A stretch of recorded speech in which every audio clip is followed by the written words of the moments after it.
Hey, what's going on, Vanguardians? It's your boy Stevie G from Team Empire, and BCS season is back. We are going to be talking about BCS Sacramento, the first tournament of the season. We're really excited. We hope to participate in a handful of all these tournaments here from on Team Empire. This video is going to go through both standard and premium. I'm going to talk about standard and just kind of go over the rankings and all that and what won. Spoiler alert, Shojodoji is a really good deck. And then after I'm done, JC is going to go over premium and talk about premium and all that. Sounds like premium got a good representation. He's really excited to share his thoughts on that. So without further ado, let's jump in the standards or in the standard and talk about Shojodoji and everything that got top 32. Let's go. We had three teammates go to Sacramento this year. Seth, Dylan, and Frank. Seth did end up getting 5-2, but unfortunately wasn't able to get into the top 32. I believe he was like 53rd, 55th. So we got close. Dylan and Frank unfortunately didn't have a good run, but that's okay. There's more in the future. So before we begin, be sure to subscribe and hit the like button. Let's get going here. This tournament did have a top 32. And of course, the winning deck was Shojodoji. Congratulations to Kenny Wong, Ken Jeong, and Alec Goff for getting top 3, because I believe top 3 is your invite to Worlds. So Kenny Wong piloted Shojodoji, Ken Jeong piloted Zorga, and Alec Goff also piloted Shojodoji. I'm actually really excited to see Zorga, Lianorn, Michu being top decks. There's just been some other tournaments that we've been kind of watching where Shojodoji was just kind of taking over. This first tournament wasn't a crazy Dragon Empire tournament. I mean, yes, Shojodoji was a top representation with 8 decks in the top 32. Varga had 3, as you can see with the pie chart here. And then there was only one Shuinui. So overall, yeah, they did take up a lot of the spaces in the ranks with a total of 12. But it was really cool to see a lot of these other decks show up and win it. So, again, congratulations to Kenny Wong. Let's go over his deck list here that he shared with Paradox. And also thank you to Fuzzy Paradox for putting all this together. We really appreciate you and your hard work if you happen to take the time to watch this. All right, so this is Kenny Wong's winning deck list. Unfortunately, there's nothing crazy about this deck. It's every single other deck list that plays Shojodoji. Maybe the only tech is going to be the Full Heart. That's just going to be it. We have 4 Unprecedenteds, 4 of the Isaizus. Before it gets banned, hopefully it gets hit in our version of our ban list. Only one of the Kajishikas. He's playing draws, and we have a ladder, probably to protect itself against Shunui, other Shojodoji decks, Varga, that kind of stuff. So, but I did want to check other topping lists. So the next one I believe is Alex, if I'm correct. Yeah, Alex Goff's. He came in playing 2 of the Kajishikas, 3 of the Kunais. I'm sorry, 4 of the Kunais. Just kidding. So 2 of the Kajishikas. So I guess the Full Heart didn't make it into the deck. Trigger lineup, it was a bit different. Alex decided to play fronts, which I can definitely see being a plus offensively and defensively, as long as you can, set up a good couple good columns after the Vanguard swing, and then maybe getting some of the Dachis out of the bind to make those columns. And then defensively, they're 20k shield, guarding for 33 before you hit triggers. So I like that. I like defense, so this definitely can save you a few games. The other tech is the Twin Cast. Again, more defense. I'm cool with that. I like this list. I think I like this list a little bit better than Kenny's, but Kenny's the champion, so I guess that I don't know if that holds a lot of merit. I can't say I like this deck list. This deck list is good. when Kenny's is number one. But congratulations to Alec. This is awesome. So the next one down, Gordon got 6th place. Congratulations, Gordon, for getting top 10. And I actually really like this one. Nothing too crazy main characters in the deck, but he is running 3 Shenris. I guess early aggro. I mean, like early aggro, and then being able to put in the soul. You could loop it if you want to choose that instead of going into maybe some grade 1s instead of like this guy, the Kinran, or maybe for some odd reason you just can't find the Kinran. The Shenris are another good option. 13k boosters if the stipulations are met.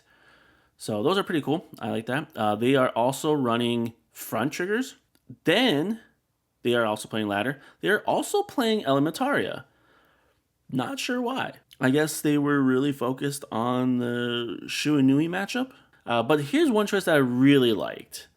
And it's the Stealth Fiend Amavera. I went through this. I think that card does help out against 6 or 7 other decks. We have Zorga that restands, Lianorn restands, Varga restands, Lascaria restands, so that's already 4. I believe Prison now has a unit that can restand, so that's 5. Shojodoji restands, so that's 6. Not Yozoba. I think Mushi King restands, so that's already 6. Lutetia restands at 7. I don't know if Gravidia restands. I don't know if they have a restander. But overall, that's 7 different types of decks that the restand heal trigger actually can guard against and help out with. And I totally forgot that this was an option because it is a Stealth Fiend. So I like that tech. I like that option. So there is some room for creativity in a lot of these decks. I like a lot of these options that some of these other players put in there. But congratulations to them all. Now we're going to look at the 2nd place Ken Jeong's Zorga deck.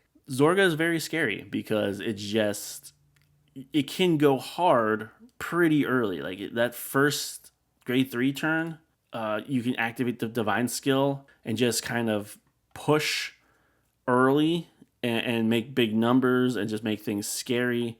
A lot of these different options like the Mythiarch Habitat, I guess, to find certain things. We got the Philanders to kind of start looking for cards that you want to put into the drop so that way Zorga can come in and start putting them back on the field, given their effects like the Roman Prison Dragons. Running a 2/3 as well. Here's the Karma, which also gets the crit. And then, of course, the Divine Skill will be able to restand either one of them, which just, again, makes big numbers with extra crits. And if you don't come prepared, you're going to get smacked in the face. Also, I think that this is actually a really good deck choice against Shojodoji, mostly because it just feels like if you go first and you can set everything up, you can get the upper hand on the Shojodoji player because most of the time they want their combo cards. They want their key cards in their hand. They may choose offense over defense or like these key cards over defense, so they'll start pitching their triggers because they know, hey, I have everything I need. I just need to get to turn 3 and then I can go off. But Zorga goes, hey, if you don't have anything defensive-wise, I'm hitting you for multiple 2 crit attacks, plus my drive check, which could add more to it. So I feel like this is a really good deck choice against those Shojodoji players, just because it can put pressure on early and make your opponent make tough decisions on whether or not they want to guard with their combo pieces if they don't have enough regular triggers or PGs to guard the first grade 3 swing. So it's not crazy choice. I like it. It's pretty solid. Let's take a look at this Lianorn deck real quick. This was Lander, 4th place Lander Lianorn deck. 4 Broccolies. Broccolies are so annoying. So annoying. Let's go ahead and draw a card if you have a token, and then we're going to make sure all my tokens gain an extra 5k shield. Awesome. Just awesome. Thanks, Broccoli. But yeah, good rush potential there. Of course, running the Recycler. This guy is playing the Alvina. Can get an order back from the drop, put it in your hand, or be able to get a grade 1 or less from the drop and call it to a rearguard circle.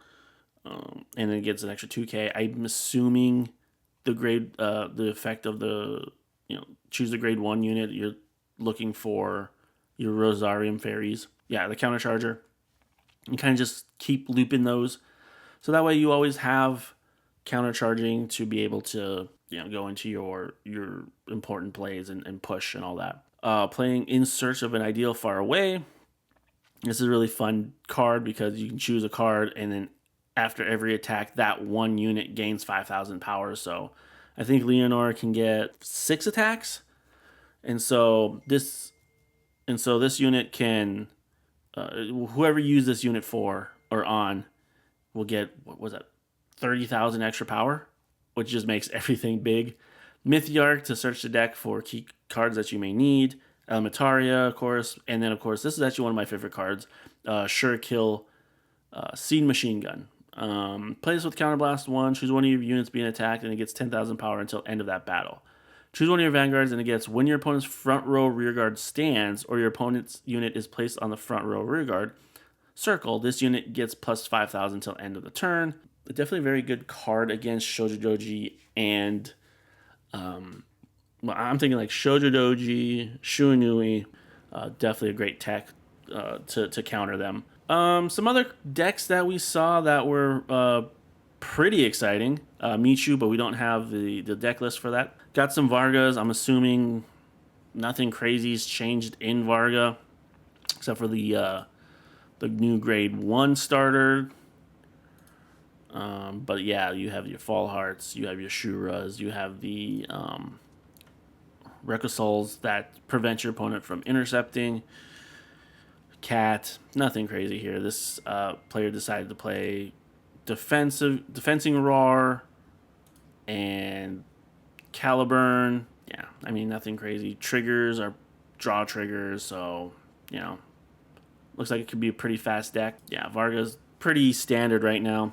We don't have a Lascaria deck list. That's fine, but congratulations to Lascaria. Watsuba, and I think Watsuba is the deck that has the alternate win condition, I think. So I believe, I don't know that much about this deck, but I believe this is the grindy deck, the stall deck, where you're really not attacking. As you can see in the triggers, you're playing the purple OT, which will obviously heal 1. It doesn't matter what damage you're at, it's going to heal 1. You got the draw triggers. You have 8 draw triggers, 3 of the front triggers, so no critical triggers. This deck is not attacking.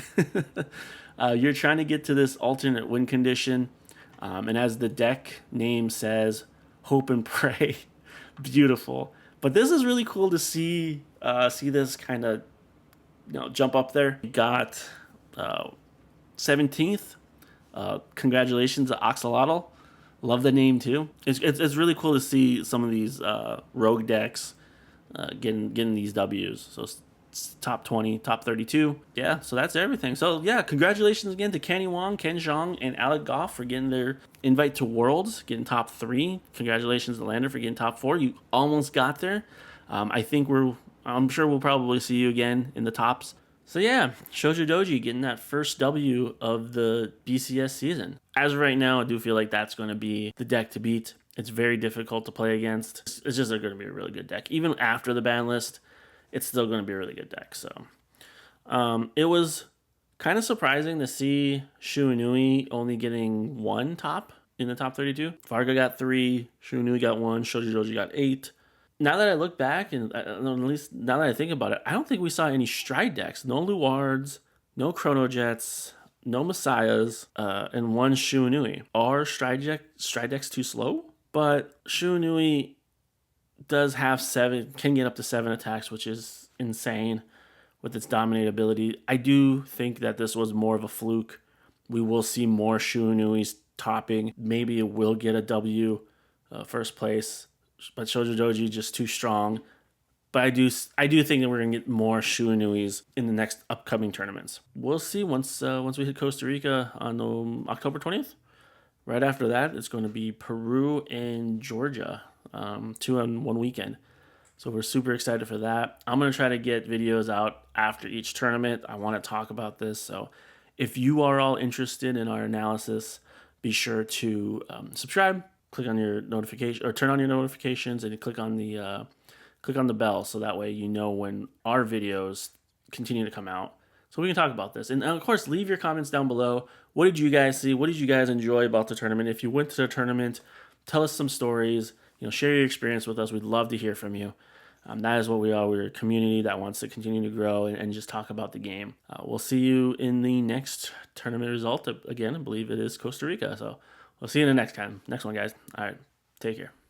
Hey everyone, welcome to the premium side of today's monthly meta. I'm JC, and I'm excited for BCS to begin again. This is going to be a long BCS season, which means that hopefully we'll get to see a lot of different cool decks performing and a lot of interesting ideas being thrown out there.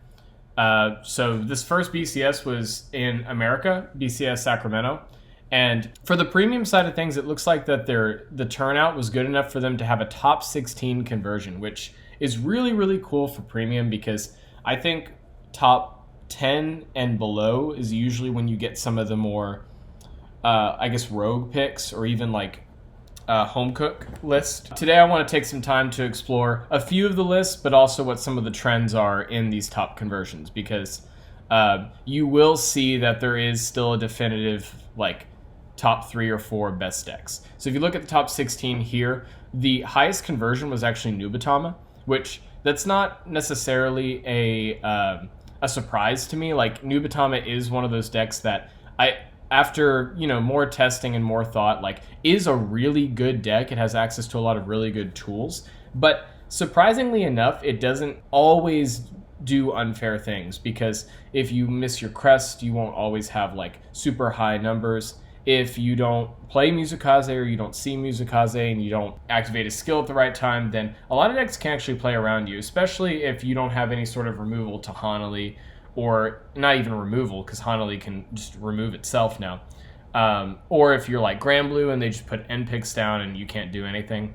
But regardless, I think Nubatama is pretty straightforward to play, which is why it's really easy to convert to, and it does just curb stomp a lot of decks with its insane multi-attack. Then we move on to Neonectar, Granblue, which there's a couple different lists there, Bermuda. All these clans are very infamous for doing well. The Mega Colonies snuck in there as well. Angel Gize always pops up every once in a while. I think the reality of Angel Gize is sometimes they do just hit all the triggers they need from their Gavrail checks, their rescue checks, and they just bash face with Gize and almost auto win. It used to be such a viable deck back in 2017, I guess, when Premium started. Good for the Angel Gize player, I guess. But once we break it down to top 8, you'll see that we really cut a lot of the fat, so to speak. 3 of those Nubatama players were knocked out in top 16, as were 2 of the Neonectar players. And it left what we see here. So the Angel Gize hung on. Bermuda really hung on. And, I mean, sure, it's only one round between top 16 and top 8, but you can really tell, which decks had, higher variance, so to speak, which we're going to talk about later. However, this is super interesting. And then when we break it down to the top 4, you'll see that our first place list was won by Katrina. Congratulations, Zachary Williamson.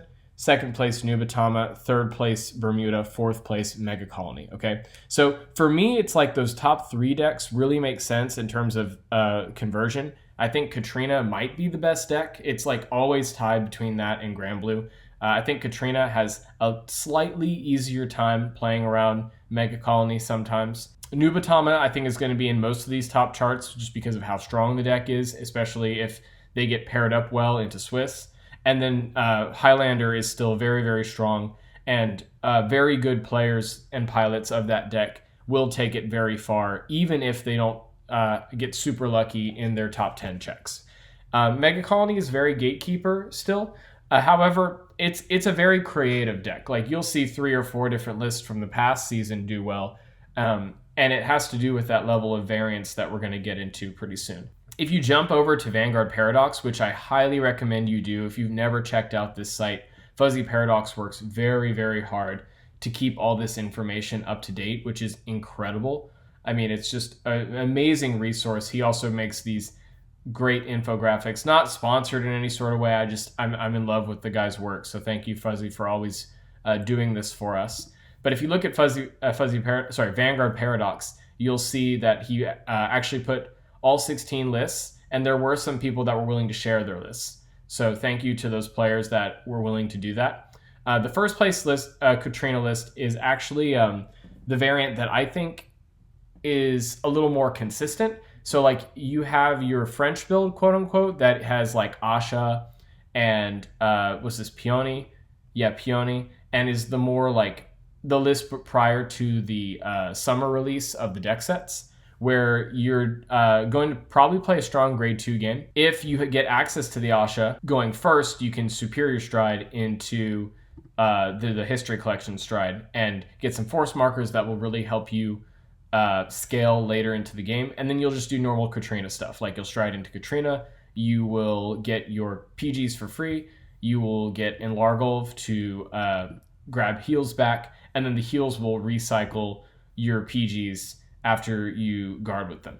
But this list actually added something that I've never seen before. I guess I've just never done that deep of a dive into Neonectar's card pool, which is the Breakweather Dragon, which says when he's put into G-Zone from Van, you choose any number of normal units with different card names from rear and drop, return them to the deck, shuffle your deck, and then if you turn 5 more cards, draw a card, countercharge 1/soul charge 1. So he's like a counter way of putting all your stuff back. I guess if you don't have the access to Katrina, it's very interesting to me because it almost seems like another way to counter things like Mega Colony or Link Joker, because it doesn't really counter Link Joker in terms of lock, but it is a way to just kind of like to sit and gain advantage, to wait out some of these stally decks. But Katrina is super strong. I mean, if you've never played against it or watched any of its games, try to do some research, because early game's incredible. If it gets to a certain point in the game, like if they get to 3rd Katrina, you're probably dying unless you're like a really good player. I mean, congrats to this guy. I do think Katrina is not just a force to be reckoned with. I think you need to read every single card in this deck and in other lists. The second place list is from Nubatama, and this is one of the decks where I actually think there's a ton of different lists. And you'll notice that because if you look at the top 16, you'll see a lot of Nubatamas, a lot of Neonectars, you'll see a lot of Granblues, blah, blah, blah.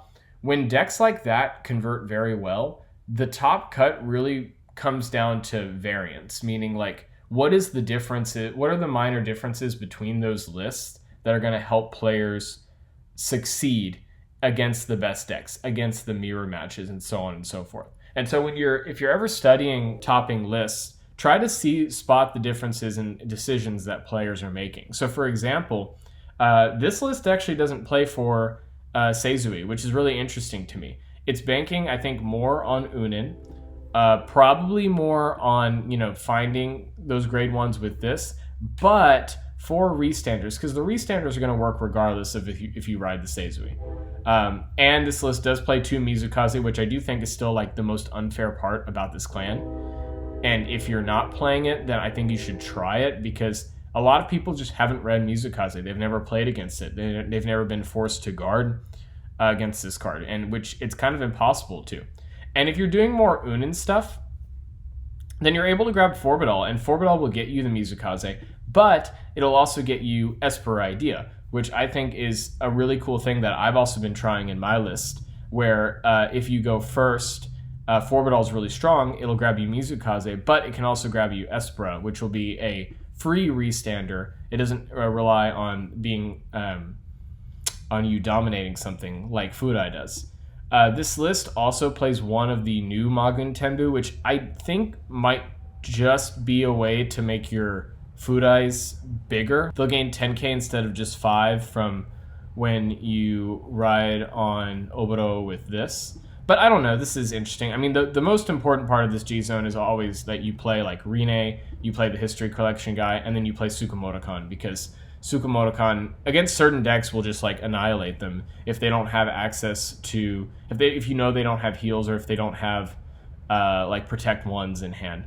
Which is another weakness, against this deck, is that Grand Blue being in the format, NPix isn't the only weakness. One of the weaknesses is that they can farm Protect One markers, and they can just use those to call down stuff instead of, or bind everything away and then keep some PGs against Tsukamoto-kan. Again, very strong deck, but you have to be well prepared. You can't just think you're going to go in and just like curb stomp everyone with this deck.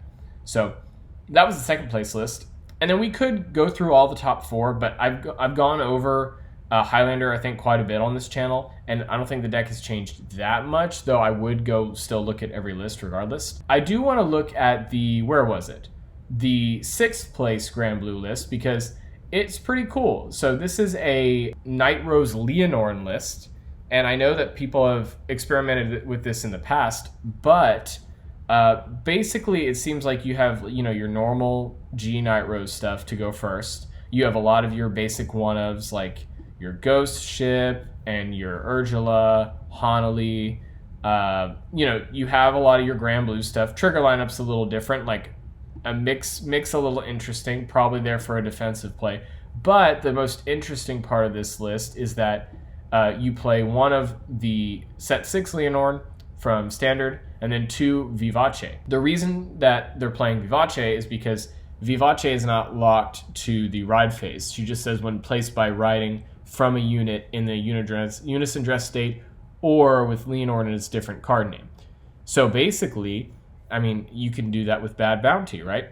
Bad Bounty, the card that unlocks a lot of these like weird, wacky lists. And if you have the CB for it, which more than likely you will, because you have things like Jesse the Ghosty and Grenache, then you're able to get like a pretty powerful turn going.